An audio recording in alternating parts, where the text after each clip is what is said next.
Hello everyone, welcome to my another video. এটা হচ্ছে EBL lounge.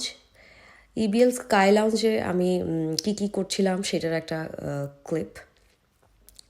ঘুমও আসছিল, চা খেয়ে নিচ্ছিলাম। যাই হোক, সো আমি আসলে আগের ভিডিওগুলোতে বলেছি আমি অনেক লম্বা ট্রাভেল করবো, কিন্তু কোথায় যাচ্ছি, কেন ট্রাভেল করছি সেগুলো কিছু বলিনি।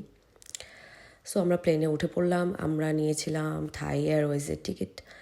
থাই এয়ারওয়েজের আবার একটা সামনে ব্যাংককে একটা ট্রানজিট পিরিয়ডও আছে 5-6 ঘন্টার।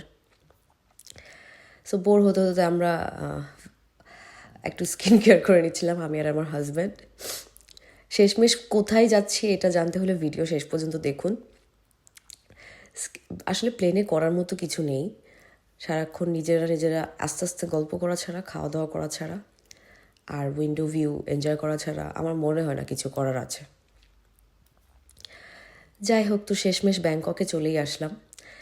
ব্যাংককে এখন যেহেতু একটা ট্রানজিট পিরিয়ড পার করব, তাই আমরা যাচ্ছিলাম আগে থেকেই কানেক্টিং ফ্লাইটসের দিকে।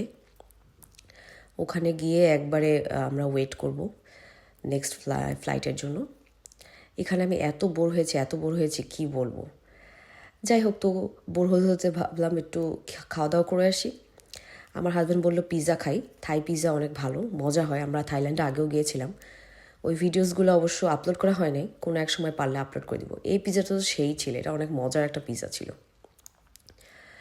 যাই হোক, সো পিৎজাও খেয়ে নিলাম। আবার আমরা ফ্লাই করে শেষমেশ আমি পৌঁছেই গেলাম। সো আমি অ্যাকচুয়ালি এসেছি ডেনমার্কে আসা পড়ালেখার পারপাসে। আরও ডিটেলস পরের ভিডিওতে শেয়ার করবো। See you guys, bye by.